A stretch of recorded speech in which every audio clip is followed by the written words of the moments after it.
پاکستان نے اپنی اسٹریٹجی کے مطابق اپنی آرمی اور لوکل فریڈم فائٹرز کو بھارت میں داخل کیا مجاہدین کی شکل میں، اور فوج کو مجاہدین کے وادی میں ہونے کی خبر آس پاس کے گاؤں والوں سے مل گئی۔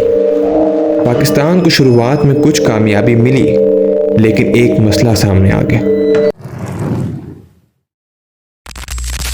کیسے ہیں دوستو؟ آج ہم 1965 کی اس جنگ پر بات کریں گے جو پاکستان اور ہندوستان کے درمیان ہوئی۔ یہ جنگ جو تاریخ میں انڈو پاک وار کے نام سے مشہور ہوئی، کشمیر کے مسئلے پر ہوئی تھی۔ اس جنگ کا آغاز اس وقت ہوا جب پاکستان نے انڈین قبضے والے کشمیر کو حاصل کرنے کے لیے ایک مہم شروع کی۔ 1965 کے آغاز میں پاکستان نے آپریشن جبرالٹر کے نام سے ایک اسٹریٹجی بنائی۔ پاکستان نے اپنی اسٹریٹجی کے مطابق اپنی آرمی اور لوکل فریڈم فائٹرز کو بھارت میں داخل کیا مجاہدین کی شکل میں۔ آپریشن جبرالٹر کی مدد سے پاکستان چاہتا تھا کہ وہ مقبوضہ کشمیر میں خاموشی سے داخل ہو جائے اور بھارت کی تمام سپلائی لائنز کو کاٹ کر بھارت کو مفلوج کر دے۔ پاکستان نے مسلم سپہ سالار غزنوی، صلاح الدین، بابر، قاسم، خالد، طارق کے نام سے بٹالین بنائی، جن میں بڑی تعداد پاکستان کے شہریوں کی بھی تھی اور پاکستان کے فوجی جوان کی بڑی تعداد بھی شامل تھی۔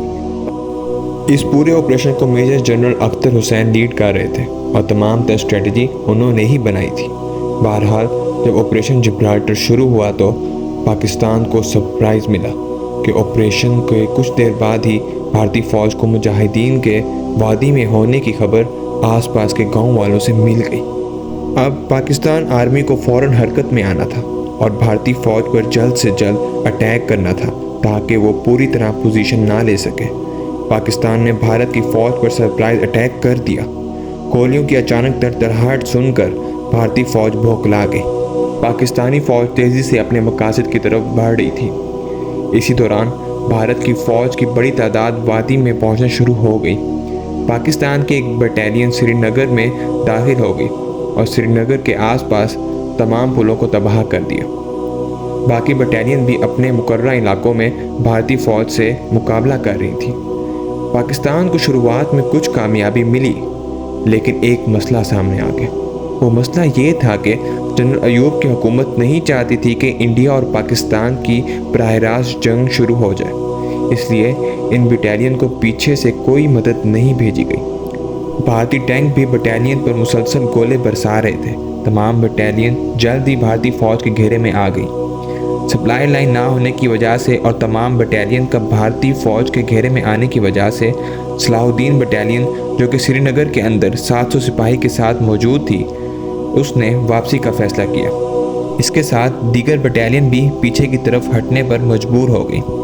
اس پر بھارتی فوج نے ان واپس جاتے سپاہیوں کو نشانہ بنایا، جس میں کئی پاکستانی مجاہدین ہلاک ہو گئے، لیکن واپس پہنچنے میں کسی نہ کسی طرح کامیاب ہو گئی۔ لیکن ایک بٹالین جس کا نام غزنوی تھا، وہ بھارت میں جنگ ستمبر کے ختم ہونے تک بھارت میں رہی اور بھارتی فوج کا مقابلہ کرتی رہی۔ بھارت مسلسل اس حملے کا ذمہ دار پاکستان کو ٹھہرا رہا تھا۔ جنرل ایوب اور وزیر خارجہ ذوالفقار علی بھٹو بھی مسلسل کہہ رہے تھے کہ یہ حملہ مجاہدین نے کیا ہے اور مجاہدین کو یہ کرنے پر بھارت نے ہی مجبور کیا ہے۔ بھارت نے آزاد کشمیر کی کچھ چوکیوں پر بھی قبضہ کر لیا اور کچھ گاؤں پر بھی قبضہ کر لیا۔ بھارتی جہازوں نے بھی آزاد کشمیر میں بمباری کی۔ بھارتی فوج نے آپریشن جبرالٹر ناکام بنا دیا تھا، لیکن اس کے بعد بھی جنرل ایوب نے کشمیر کو حاصل کرنے کا خواب نہیں چھوڑا۔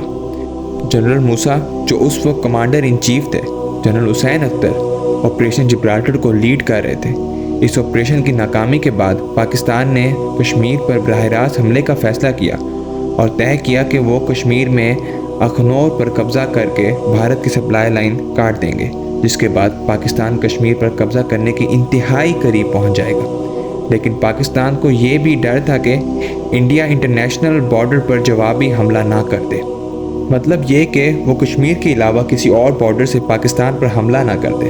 لیکن اس خدشے کو پس پش ڈال کر جنرل ایوب نے حملے کا حکم دے دیا۔ جنرل ایوب نے پاک آرمی کو یہ بھی حکم دے دیا تھا کہ وہ ایک بڑی براہ راست جنگ کے لیے بھی تیار رہے۔ دوستوں، اس آپریشن کو آپریشن گرینڈ سلیم کہا گیا۔ آپریشن گرینڈ سلیم اور جنگ ستمبر کی باقی حقیقت میں آپ کو جنگ ستمبر کے اگلے پارٹ میں بتاؤں گا۔ اگر آپ جاننا چاہتے ہیں کہ پاکستان اور ایران کے حال ہی میں اچانک حالات کیوں خراب ہو گئے تو یہاں کلک کریں۔ ملتے ہیں جنگ ستمبر کی اگلی ویڈیو میں۔